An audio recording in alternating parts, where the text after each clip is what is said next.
İyice şöyle bak.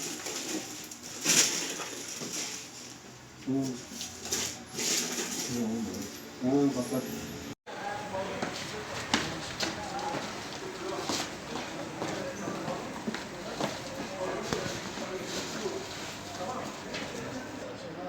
Ona turşuluğunu, yeşilliğini, maydanozunu, marulunu, havucunu ver, tamam mı?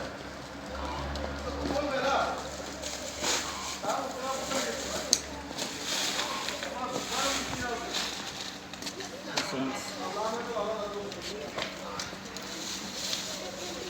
Bismillahirrahmanirrahim. Başı rahmet, ortası mağfiret, sonu cehennem azabından kurtuluş olan Ramazan ayında inşallah yetim ve muhtaç ailelerimize hazırlamış olduğumuz gıda paketlerimizi dağıtacağız. Rabbim bu hayırda emeği geçen tüm kardeşlerimizden razı olsun. Ramazan yardım ve dayanışma ayı. Bütün hayır severleri bu hayra ortak olmaya, yoksulların ve mazlumların elinden tutmaya, sofralara aş olmaya davet ediyoruz. Selam ve dua ile Umut Kervanı, Tarsus.